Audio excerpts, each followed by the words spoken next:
Maggi Maggi Maggi Maggi যে আমরা কত রকম করে খাই তার ঠিক নেই।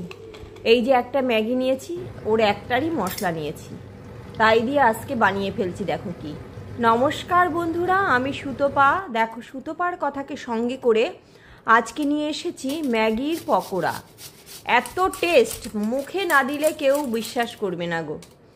এর জন্য দেখো আমি দুটো আলু নিয়েছি। দুটো আলুই কাঁচা, কিন্তু একদম কাঁচা আলু নিয়েছি। আলু দুটোকে ছুলে ভালো করে ধুয়ে নিয়ে এসেছি। আমি এই গ্রেটারের এই সাইডটায় আমি ঘষে নিচ্ছি। এবার এই ঘষা হয়ে গেলে না, আলুগুলোকে খুব ভালো করে আমি জলে ধুয়ে নেব। কারণ আলুতে দেখবে ধোয়ার সময় দেখবে প্রচুর নোংরা বেরোয়। এই যে একদম কষলে কষলে ধুয়ে নেব। ধুয়ে দেখো আমি একদম চিপে নিয়ে এসেছি, ঝরঝরে হয়ে গেছে একদম। এইবার কি করছি, এই যে ওই ম্যাগিটাকে আমি গরম জলের মধ্যে দিয়ে রেখেছিলাম, 1 ফুট দিয়ে রেখে দিয়েছি সিদ্ধ হওয়ার জন্য। এবার 1 ফুট দিয়ে রাখার জন্য পুরো সিদ্ধ হয়নি, ওই 60% মতন সিদ্ধ হয়েছে, 50 থেকে 60, তার বেশি হয়নি, একটু শক্ত শক্তই ছিল। ওগুলোকে আমি জল থেকে তুলে নিলাম। তুলে নিয়ে এবার ওই যে আলুর মধ্যে দিয়ে দিলাম। এবার এইটা করে নিয়ে আলুটা করেছি, মিনিট 5ও হয়নি, ওটা ভেজানো ছিল। এবার তাতে যেটুকুনি সিদ্ধ হয়েছে যথেষ্ট। এইবার কি করছি, আমি ম্যাগি আর আলুর মধ্যে দিয়ে দিচ্ছি কর্নফ্লাওয়ার। কর্নফ্লাওয়ারটা এতটা দিলাম, দেখি যদি লাগে তাহলে দেবো, না হলে দেবো না। আর ঝালের জন্য দিলাম গোলমরিচের গুঁড়ো। আর দেখো দিচ্ছি বেশ খানিকটা পরিমাণে ধনিয়া পাতা। ধনিয়া পাতাটা কম বেশি করতেই পারো, আমার কাছে এই কটা ছিল, আমি দিয়ে দিয়েছি। আর দেব টমেটো কুচি। টমেটো বড় ছিল না, ছোট ছিল আমার কাছে, আমি 2টো টমেটো দিয়ে দিয়েছি। এই যে একটা দিলাম, আর একটা টমেটো আমি কেটে দিয়ে দিচ্ছি। 2টো টমেটো আমি দিয়ে দিচ্ছি। এবার টমেটো ভেতরে থাকার জন্য না, যেহেতু তো দেখেইছো এই টাইটেলে যে নিরামিষ করছি, নিরামিষ করার জন্য পেঁয়াজ রসুন ছাড়া, তাহলে তো একটু তো জুসি ভাব আনতে গেলে না, একটু টমেটো না দিলে না জুসি ভাব আসবে না ভেতরে। পেঁয়াজ থাকলে পেঁয়াজ দিলে, তাহলে পেঁয়াজে দেখবে একটু জুসি ভাব এনে দেয়। টমেটোটা দিয়ে তার মধ্যে দিয়ে দিলাম লবণ। লবণের পরিমাণটা খুব বেশি দেব না, কারণ ম্যাগি মশলাটা দেব। ম্যাগি মশলাতে কিন্তু লবণ থাকে, মশলাতে সমস্ত কিছুই থাকে। এবার সেই কারণে আর লবণ পরিমাণটা ঠিক রাখবো লবণের। এইবার দিয়ে নিয়ে এইবার এটাকে হাত দিয়ে খুব ভালো করে মাখিয়ে নেব। যদি লাগে তবে আরেকটু কর্নফ্লাওয়ার দিতে হবে।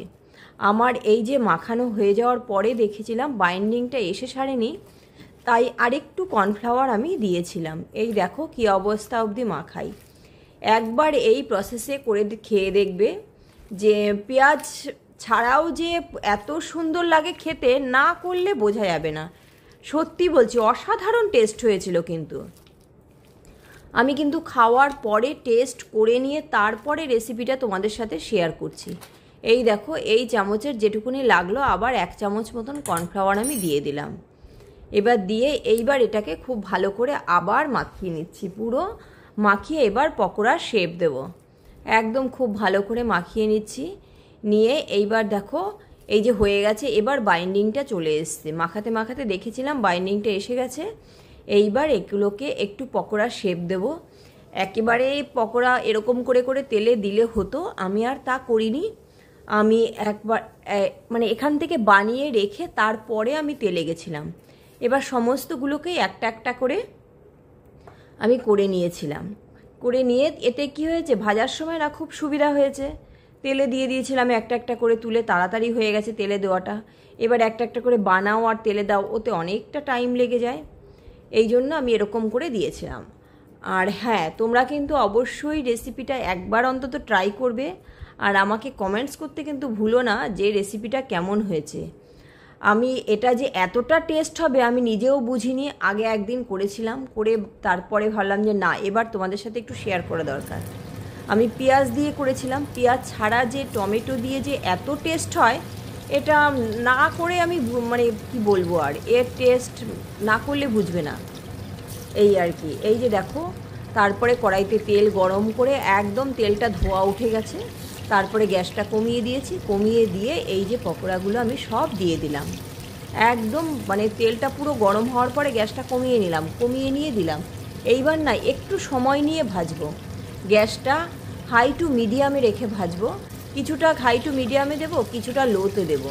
এতে হবে কি একদম ভেতর অবধি ভাজা হয়ে যাবে, আর খেতে কিন্তু দুর্দান্ত লাগবে।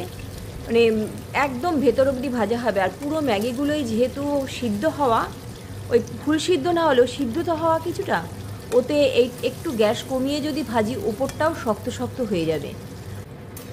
সেই কারণে একটু সময় নিয়ে ভাজবো। এই যে ভাজতে ভাজতে এই অবস্থা হয়ে গেলে আমি এগুলোকে নামিয়ে নেব। আমার তো কটা হয়ে যাওয়ার পরে আর এক ব্যাচ রয়েছে, সেই ব্যাচটাও দিয়ে দিই। একদম এই দেখো তেলের মধ্যে আর এক ব্যাচ দিয়ে দিচ্ছি। দিয়ে এইবার যাব আমি পরিবেশন করার পালা। পরিবেশন তো শুধু করলেও হয়, এ তো আর কিছুই লাগে না, এ শুধু শুধু খাওয়া হয়ে যাবে। এতটাই গরম আমি আর হাত দিয়ে দেখাতে পাচ্ছি না উপরটা কতটা মানে শক্ত হয়েছে, দেখাতে পাচ্ছি না। ওই যে গ্যাসটা কমিয়ে যে একটু খানিকক্ষণ ধরে ভেজেছি, এর জন্য এত টেস্ট হয়েছে। আমি একটুখানি টমেটো কেচাপের সঙ্গে পরিবেশন করে দিচ্ছি। এবার এটা শুধুই ভালো লাগে। আমি ওই কড়াইতে যে কটা আছে ও কটাকে শুধু নিয়েছি, আর এই কটাকে আমি এরকম করে পরিবেশন করেছি। এ যা কি বলবো, অবশ্যই ট্রাই করবে। আর হ্যাঁ, আমাকে কমেন্টস করতে কিন্তু ভুলো না যে রেসিপিটা কেমন হলো।